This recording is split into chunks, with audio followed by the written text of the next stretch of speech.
Various news outlets are now reporting that, as you can see in front of me, Riccardo Calafiori has left Italy camp today and returns to London to be assessed by Arsenal staff. He tried to be available, but he can't force now. Arsenal staff informed, not anticipating a big problem or issue. Now, that is great. It makes us a bit nervous because we know the amount of football we've played and got to play, and injuries have plagued us last season and obviously this year. Me personally, without being no medical expert, without knowing anyone that is at Arsenal or the Italian stuff or anything of that ilk, yeah, I just think there's plenty of footballers in Calafiori's situation now. We've had, 2, maybe 3 international breaks. There's been a lot of football. Some players have participated at Club World Cups. They're coming off the back of a long season. So I do think a lot of players are carrying knocks and niggles. And I think Calafiori's probably been carrying this for a number of weeks. Gattuso kind of slyly suggested that a couple of players pushed to be part of the international group, regardless what their club said. So I just think Calafiori's been carrying this and we've been managing it. And it's a thing where, prevention is better than cure. We can't take the risk. You kind of need to save the player from himself. And we got to remember, Calafiori, you're having a good season. A big part as to why you're having a good season is obviously your ability and all of the technical level and stuff. But you've been fit, been available, been able to string a run of games together.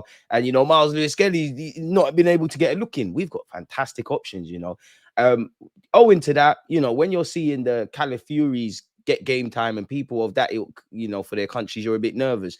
Obviously, Miles Lewis-Skelly wasn't in the England camp, but the Miles Lewis-Skellys, the Hincapiés, who's coming back from a groin knock himself, you wanted them lot to be exposed to minutes and, be nervous, because now going into the North London derby, you never quite can read what Mikel Arteta is saying, and a week's a long time, but I wouldn't say we're sweating, but we're sweating over Calafiori. We're anticipating, we hope, in my opinion, Madueke and Gyökeres. I think they're the first 2 to come back from the group that are injured, excluding obviously the man on screen. So that's what Noni Madueke, Gyökeres, Odegaard. The news feels a bit mixed around him, if I'm honest with you. I don't think he'll be there for the North London derby. The Martinellis, the Kai Havertz's, the Gabriel Jesus's. We need to wrap the existing players in cotton wool. We need our players back fit. Goes without saying. Don't forget to like, comment, and subscribe. What do you lot make of that? Do you worry? Do you anticipate something? I don't know. Arsenal, I don't know where it is this week. Maybe it's the international break and it's a slow one, but we've been linked with Elliot Anderson and Semenyo again, and this one and that one. We've now been linked with Karim Adeyemi, a player who, if you've been a regular viewer here, I rate him and I like him. It's just the decision making. If your decision making could improve, you'd be held in high regards in world football. That being said, you do play for Borussia Dortmund. You have been wanted by and linked with several clubs. You are a German international. He has also been linked with Man United. Arsenal hijacked Manchester United move for 62 million Bundesliga star as Arteta chooses ideal upgrade. I mean, he can play all across the front three. You'd be good in that regards. I think you're probably most suited to right wing or up front.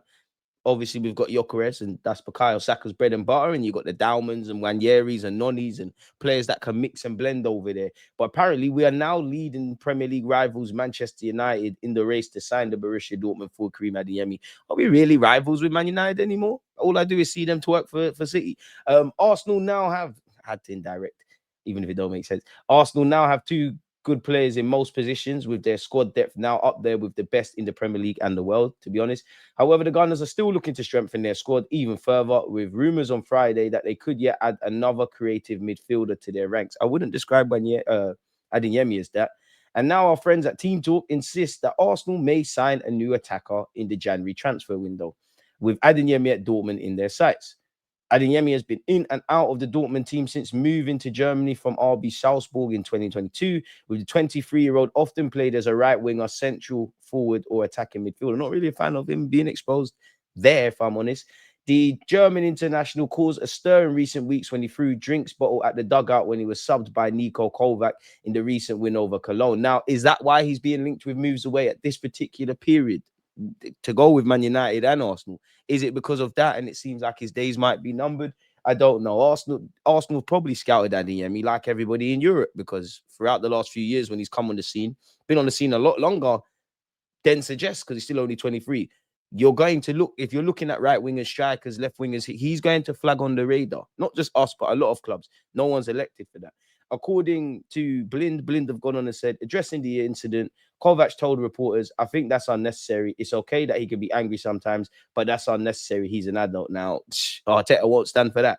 A report in the German newspaper Blind claimed earlier this week that the relationship between the player and coach is strained, and Man United had entered the fray in an attempt to take advantage of the situation. So Man United, Arsenal, someone else could legitimately want Adeyemi, but it appears that it's a case of he's had a bit of a reaction to being subbed. He's got a bit of a frosty relationship with his manager. 2 + 2 is equaling 10 in that regard.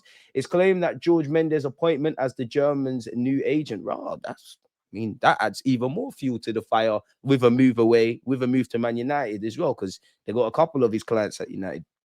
Adds further urgency to the situation, with the Bundesliga side aware that if United shows serious interest, Adeyemi's future in Dortmund could become an issue sooner than many would like.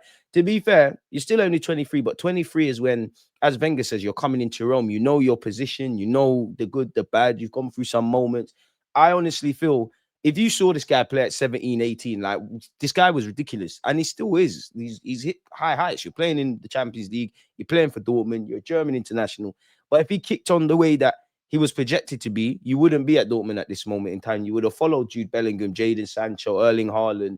The list goes on of players that, developed there, sold on, Bob's your uncle type of thing.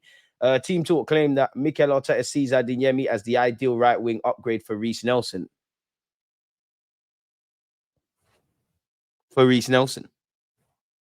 We could stop this here for Reece Nelson. I even forgot Reece Nelson is still contracted to Arsenal. Big him up. And that's ironically him and Fabio Vieira, something we're still going to have to deal with. But for Reece Nelson, a player that's on the periphery, a player that Dalman's ahead of you now. Wanyeri will play right wing before you. Madueke is coming for 50-odd million. Not to mention Bukayo Saka. And if need be, I wouldn't do it, but Eze, more so Trossard, Martinelli, Gabriel Jesus, if and when fit, they could move over there. It's WAS people. I can't see us spending 62 million on him. He can play on the left, but I don't think he's someone I would look at as, you're my guy for 30, 35, 38 games, in the same way we look at Saka and typically Gyökeres. We know there needs to be rotation and all of these things. So 62 million. Apparently his preferred destination is London over Manchester. So we'll have to see, man. It just sounds like WAS people.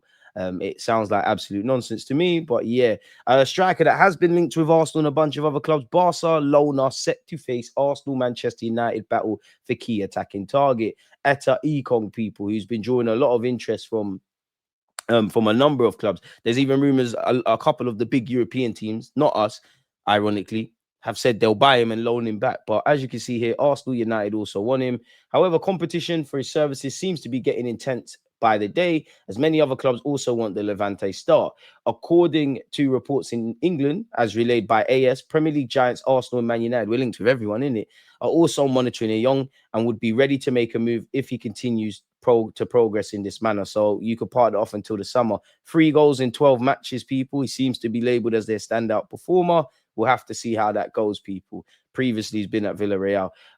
Only Mbappe, Alvarez, and Lewandowski have scored more goals in La Liga than him, and he's 22, so I'm sure he's got a lot of potential. Gabriel Jesus' future at Arsenal has been subject to a lot of speculation. He has said, after such complex surgery, it makes no sense for me to leave Arsenal now. What do you lot make of that? There was never contact with another club. My desire, as I always say, is to return to Palmeiras, and Palmeiras also want me to come back. When I feel it's the right time to go back to Palmeiras, I'll decide that with Arsenal. He's contracted until 2027. We know we're at with Gabriel Jesus, and you never know what form could do. But if he was if he carried on in the same vein of those first 6 months, we'd be making a lot of noise. Like, are we going to give him a new deal? What's going to happen? I don't think he leaves in Jan. I think Arsenal probably flog him next summer. I think for what's left on what's the play for this year, him and a couple of players that you could make rumors around leaving, or you get where I'm going. I think they're all tools in a toolbox for what we want to achieve in one, if not all of the 4 competitions. Now, Timber's brother has been linked with a move to Arsenal and a bunch of clubs. Apparently, his contract is running out at Feyenoord. He'll be a free agent in 2026. I'm not a fan of your brother in midfield, really. But apparently, Arsenal have been monitoring Timber for some time. He's been on their radar since they signed Giroud, but it's not progressed to any concrete talks yet. It's not a dilemma that Feyenoord welcome. They could either sell Timber for below his regular value or face losing him for nothing in 6 months. Would you have his brother? I'm not sure. Borussia Dortmund are said to be leading the way. And great moment to imagine playing for your country with your twin brother. Mad thing, isn't it, really? We've been linked with a new head of scouting or whatever it is, people. Mauricio Micheli. Apparently, we're close to finalizing the appointment of Napoli's chief scout. There were rumors initially this week and all those things that verbal agreements has been reached. We all know about the signings he's brought in. You know, he sourced Koulibaly or played a part of finding Koulibaly, Hamsik, Kim Min-jae, Carrot Skeeler. We're all for that. Bring your expertise to North London. You and Bert are working in tandem. Boy, it's scary, but not for Arsenal. Although there's a verbal agreement in place for Micheli to join Arsenal, the deal isn't quite complete just yet. According to Calcio Napoli 24, there are some final bureaucratic steps that need to be ironed out. Intriguingly, the report also states Micheli is pushing to join Arsenal, having been left disappointed by Napoli's failure to offer him a new contract. That reflects his importance to the club's recruitment strategy. We'll look after you, man. He's expected to be given a handsomely paid 4-year contract at the Emirates by his old friend Berta, with whom he worked at Brescia way back when. He's more of a hands-on, old-school scout and will not have a narrow remit at Arsenal. He's expected to travel around Europe and use his far-reaching connections to the Gunners' benefit.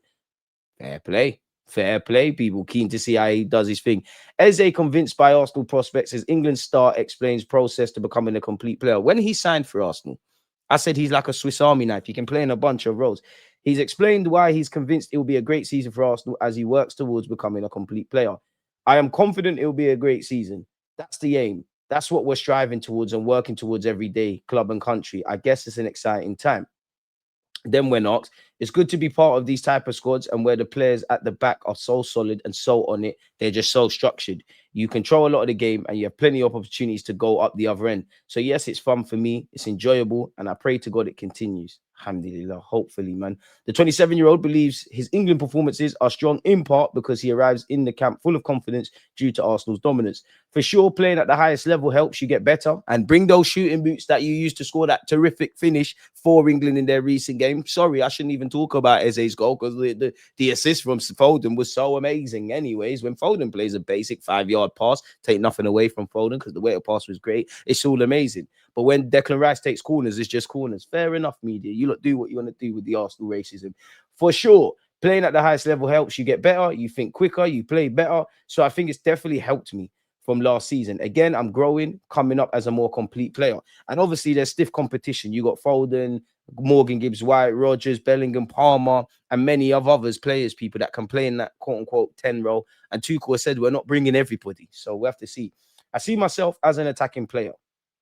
Wherever I am, left, number 10, right, striker, I'm going to do my job. I'm going to do what the role is. But of course, I'm a creative player. There are things I want to do, score and assist, create, and try and express myself. So long may that continue. Bring that back to the Emirates.